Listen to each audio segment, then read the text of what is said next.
यूं तो चुनावी माहौल में तमाम नेता दल बदल रहे हैं, लेकिन चर्चा तब बड़ी हो जाती है जब कोई जाना पहचाना चेहरा अचानक दल बदल ले। आज बीजेपी में तमाम लोगों ने ज्वाइनिंग की, लेकिन उसमें एक जो ज्वाइनिंग हुई वो सबसे ज़्यादा चर्चा में है, जो सबसे ज़्यादा कहा जाए कि उसको लेकर के किसी ने सोचा नहीं था, वो है ज़ीशान हैदर। ज़ीशान हैदर पीढ़ियों से, इनके पिता अमीर हैदर चचा कहा जाता है, तो वो अमीर हैदर साहब कांग्रेसी थे और ज़ीशान हैदर भी बहुत दिनों तक कांग्रेसी ही रहे और प्रवक्ता भी रहे, लेकिन आज वो बीजेपी में शामिल हो गए। तो ज़ीशान भाई, अब तो कांग्रेस छोड़ने की वजह बता दीजिए पहले। नहीं, कांग्रेस की हमें लगता है आपसे बेहतर तो कोई नहीं जानता है, क्योंकि सबसे आखिरी इंटरव्यू और पहला इंटरव्यू आप ही ने लिया था जब मैंने कांग्रेस छोड़ा था।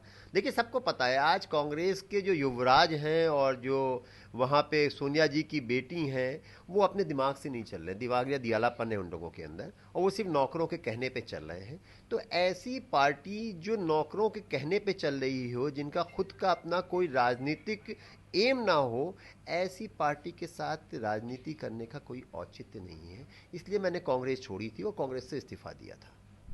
लेकिन आज उसी कांग्रेस से तो उन्होंने एक अपने बहुत करीबी सचिव किशोरीलाल शर्मा को अमेठी से चुनाव लड़वा रहे हैं वो तो। देखिए, बहुत बढ़िया बात आपने सवाल पूछा है। मैंने जिन नौकरों के ऊपर आवाज उठाई थी, उन्हीं नौकरों को चुनाव का टिकट दिया जा रहा है। और रायबरेली अमेठी कहीं भी चले जाइए, जितना बड़ा नेता छोड़ के गया है वो सिर्फ और सिर्फ एक नाम लेगा, किशोरी लाल शर्मा का। आज भारतीय जनता पार्टी में मंत्री हैं, सांसद हैं, विधायक हैं, बड़े बड़े जो रायबरेली अमेठी से थे, कांग्रेस के बड़े नेता होते थे, आज वो सब छोड़ के गए हुए हैं। किसकी वजह से गए हुए हैं सबको पता है, और इतना दिमाग या दिवालापन है कि उन्हीं को फिर से टिकट दिया जा रहा है अमेठी से अंदर। तो ये अपने आप में पता चलता है कि कांग्रेस पार्टी किस ओर जा रही है। बीजेपी में जाने की वजह।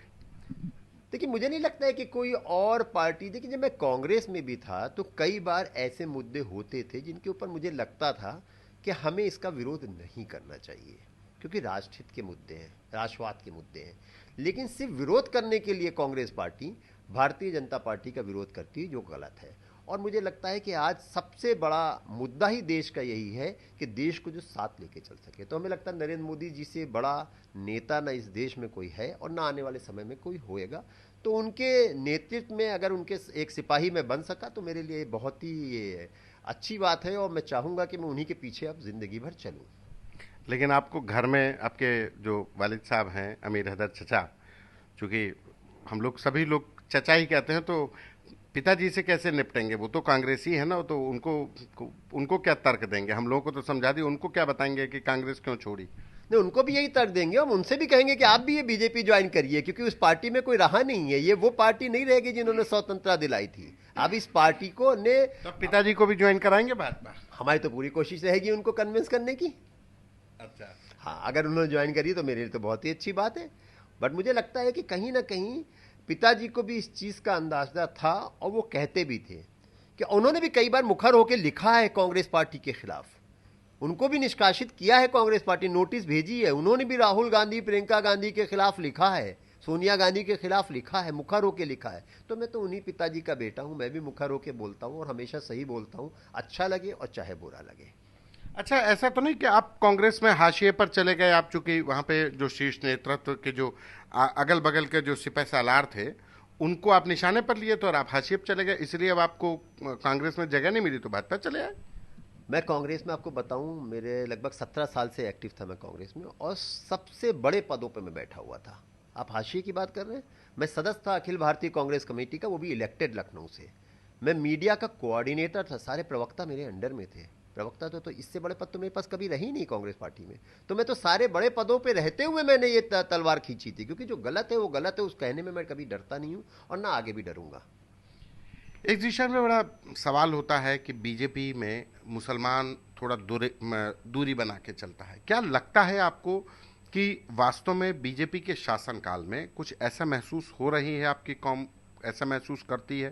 क्योंकि समाजवादी पार्टी हो, कांग्रेस हो, अब तो वो विपक्षी दल हैं आपके लिए भी, तो वो ये विपक्षी दल जिस तरीके से बातें करते हैं, पीडीए की बात करते हैं, तो उसमें ए के तौर पे अल्पसंख्यक आ जाता है।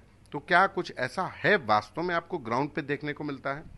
बिल्कुल, देखिए मैं आपको बहुत एक पते की बात है, और मैं भी इसे काफ़ी दिनों से मैं इस पे सोच रहा था और पढ़ भी रहा था और देख भी रहा था ये असल में कांग्रेस, सपा, ये जो जितने ये पार्टी हैं, इन लोगों ने माइनॉरिटी को यही डर दिखा दिखा के हमेशा राजनीति करी है।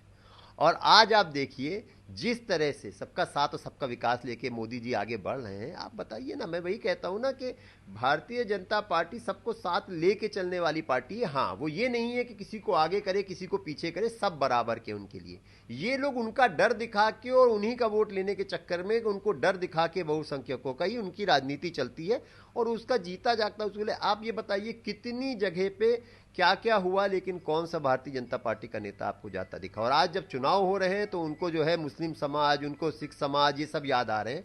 तो मुझे लगता है ये एसी में बैठ के राजनीति करने वाले जो दो युवराज आज सड़कों पे हैं, जैसे ही चुनाव होगा फिर से वापस चले जाएंगे, फिर से चुनाव में बाहर आ जाएंगे, फिर से चुनाव में चले जाएंगे। और ये आखिरी चुनाव है, मैं आपको बता रहा हूँ, इन दोनों पार्टियों के लिए, क्योंकि अब विपक्ष खत्म हो चुका है।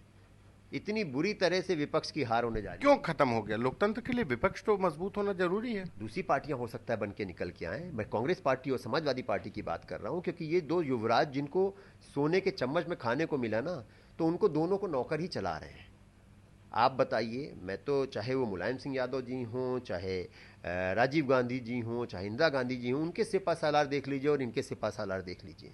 तो ये सब एक बहुत बड़ी बात कही जाती है कि किचन कैबिनेट से नेता पहचाना जाता है। इनके किचन कैबिनेट, उनके किचन कैबिनेट, सबको पता है कि क्या है और कैसे कांग्रेस पार्टी चल रही है और कैसे समाजवादी पार्टी चल रही है। तो देखिए, जब ज़मीन का नेता होगा तो ज़मीन की बात करेगा, और जब हवा के नेता होंगे तो हवा की बात करेंगे। वही आज अखिलेश यादव और माननीय राहुल गांधी जी कर रहे हैं। तो अब आपके निशाने पर कांग्रेस और समाजवादी पार्टी रहेगी? हमारे निशाने पर नहीं रहेगी, जो भी गलत करेंगे उसके ऊपर हम ज़रूर सवाल उठाएंगे। शुक्रिया। ये जीशान हैदर हैं जो अपनी बेबाकी से हमेशा राय रखते थे, भले ही वो अपनी पार्टी के खिलाफ रही हो। कांग्रेस में भी इनका यही हाल था, अब वो बीजेपी में आ गए हैं। आने वाले दिनों में आपको जीशान हैदर तमाम ऐसे मुद्दों पर अपनी बेबाकी से राय रखते हुए अब बीजेपी की तरफ से नजर आएंगे। कैमरा पर्सन संजय के साथ संतोष कुमार, आज तक।